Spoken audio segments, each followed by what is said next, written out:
Now I'm going to do three songs from South Pacific. So when Richard Rodgers started working with Hammerstein, Oklahoma was deemed to be the beginning of a whole new era of Broadway because of the way it made the story and the songs all one thing. And it even incorporated dance as an element, the Agnes Nemil dances and stuff. Carousel came after that, and it has an example at the beginning when after the opening and everything when Billy Bigelow and Julie when they are alone after when he's walking her home from the carousel.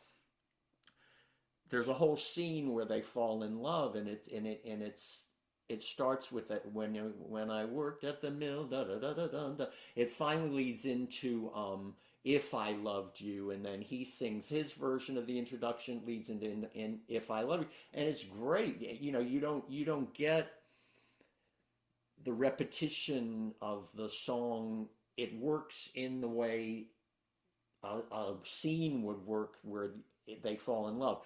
In South Pacific, from the first song she sings that exposes her character, Nellie Forbush,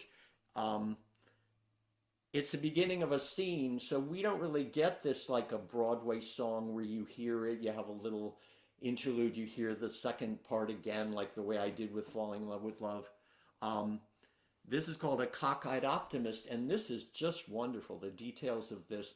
The whole point of this was after the war, it was written after the war, but that was serious stuff going on in the war. And if you listen to the lyrics of this, I don't find any fault with the lyrics of this song. They're just gorgeous. And the details, the way Richard Rodgers has it slow down when she's talking about that the world is coming to an end. This is the end of the human race. You'll see when I get to it.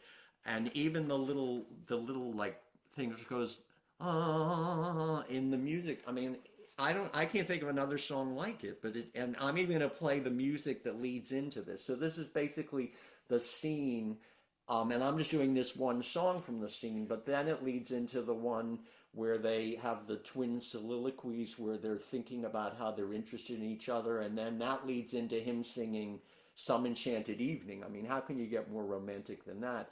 And it's just fabulous.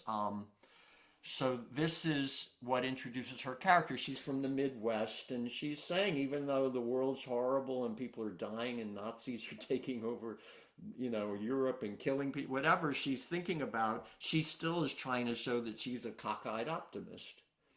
When I was little, I listened to this. I grew up listening to this. When you're a little kid, you don't know what any of the words mean. You just sing them and you just say them. But, when you really listen to this, it is just a perfect exposition of her character.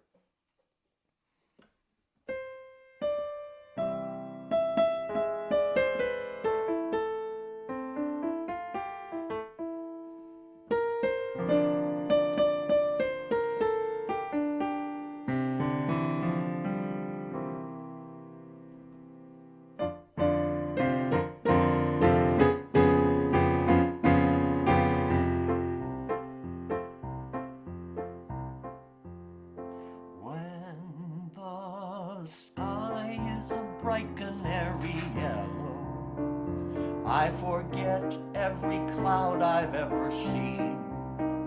So they call me a cockeyed optimist, immature and incurably green.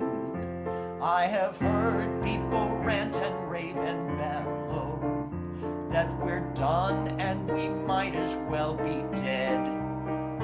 But I'm only a cockeyed optimist, and I can't get it into my head.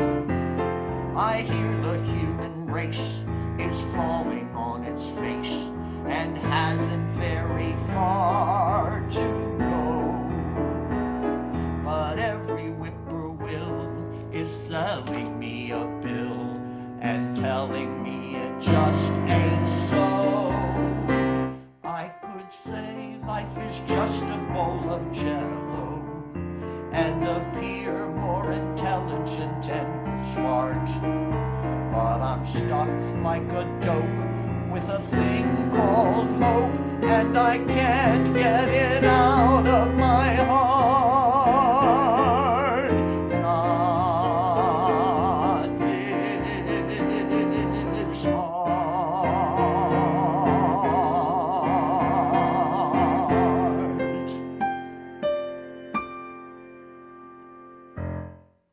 So you just get the song once. You get it from beginning to end, and it is so concise. It's just perfect.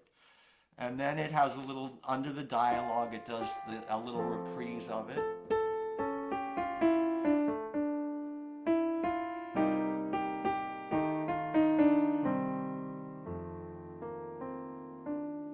And then the scene continues, and then at some point it starts into this song.